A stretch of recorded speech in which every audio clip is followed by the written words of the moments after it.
Boron আর অ্যালকর ব্যবহার করবেন। তারপরে যদি কথা বলি তখন আসসালামু আলাইকুম, কেমন আছেন সবাই? আশা করি ভালো। আমি আল্লাহর রহমতে ভালো আছি। আজকে কথা বলবো নিয়ে। তো দেখতে পাচ্ছেন লাউ, আলহামদুলিল্লাহ প্রচুর পরিমাণ ফলন লাউয়ের। এগুলো সব কালকে হারভেস্ট হবে এখানে, প্রচুর পরিমাণ লাউ। তো আজকে কথা বলবো আমার লাউয়ের জমিতে প্রতি 7 দিন পর পর কোন কোন ভিটামিনগুলো স্প্রে করি, কোন কোন পিজিআরগুলো স্প্রে করে নিয়ে কথা বলবো প্রতি 7 দিন পর পর। আপনারা চাইলে এই ভিটামিনগুলো বা পিজিআরগুলো ব্যবহার করতে পারেন, ব্যবহার করলে ভালো একটা রেজাল্ট পেতে পারেন। দেখতে পাচ্ছেন ফলন, আলহামদুলিল্লাহ যথেষ্ট পরিমাণ ফলন আছে। আমি যদি আরেকটু দেখে ঘুরিয়ে, কারণ দেখতে পাচ্ছেন কী পরিমাণ ফলন।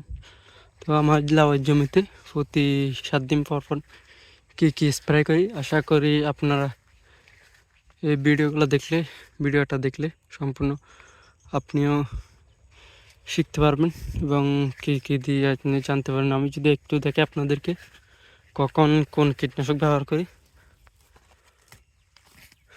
তো আমি প্রথমে যদি কথা বলি, সেটা হচ্ছে ম্যানসার।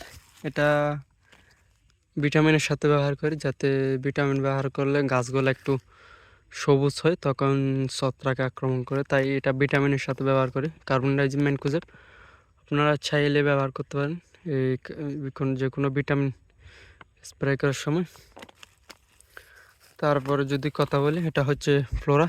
যখন আপনার জমিতে ফুল ফল ফুটবে, ফোটার আগে অথবা এক জোয়ার শেষ হওয়ার পর অন্য জোয়ার বা আসার পর আপনারা চাইলে এই ভিটামিনটা মারতে পারেন, ফ্লোরা। এটা কিন্তু অত্যন্ত ভালো একটা কীটনাশক, যা আপনাদের যাদের ফুল ফল কম তারা স্প্রে করতে পারেন এই ফ্লোরাটা। আর যখন ফুল থেকে ফলে পরিণত হবে, যখন ফলগুলা একটু বড় বড় হয়ে আসবে, ফলগুলা বড় করার জন্য তখন ব্যবহার করে হচ্ছে ফ্রুটোজিম। এটা দেখতে পাচ্ছেন, এটা হচ্ছে একটা ফ্রুটোজিম। এটা ব্যবহার করে যখন ফলগুলা বড় হয়ে যায়, তখনই এই কীটনাশকটা ব্যবহার করার চেষ্টা করি। আর একটা হচ্ছে অ্যালকর। এই অ্যালকরটা ব্যবহার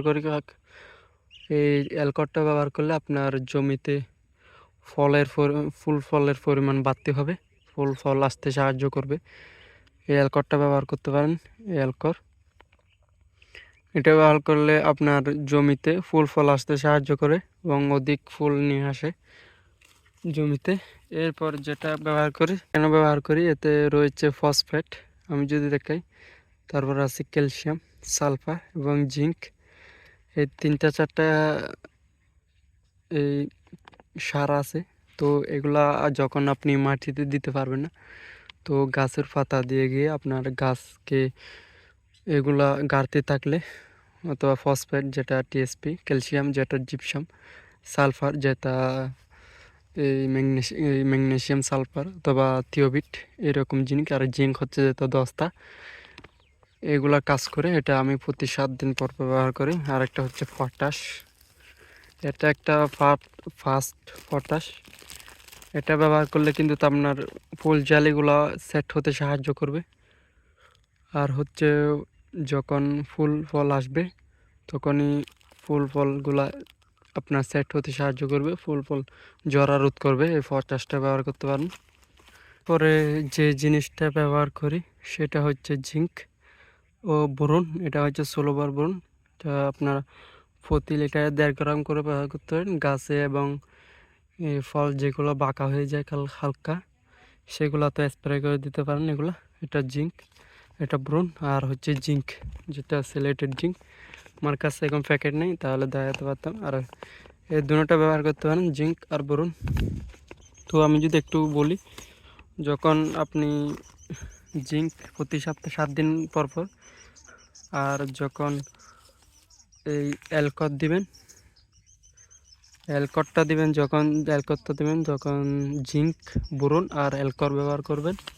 তারপর যদি কথা বলি, তখন এরপর যদি আবারও ব্যবহার করেন, তখন কিন্তু জিঙ্ক, বোরন আর ফটোজিম ব্যবহার করার চেষ্টা করবেন, তাহলে ভালো একটা রেজাল্ট পাবেন। আর এটা যে কোনো সময় ব্যবহার করতে পারেন। এটা আর এটা, এই জুমটা যে কোনো সময় ব্যবহার করতে পারেন। তো এগুলা ফটো জিম আর অ্যালকর আর হচ্ছে ফ্লোরা, এই তিনটা আলাদা আলাদা দেওয়ার চেষ্টা করবেন, কারণ হচ্ছে তিনটার কাজ প্রায় একই, তাই একসাথে দেওয়ার দরকার নেই। এটা দিলে একটা, দিলে একটা না দেওয়ার চেষ্টা করবেন। হচ্ছে আজকের ভিডিও আশা করি বুঝতে পারছেন। এতক্ষণ পর্যন্ত পাশে থাকার জন্য ধন্যবাদ। আসসালামু আলাইকুম রহমতুল্লাহ।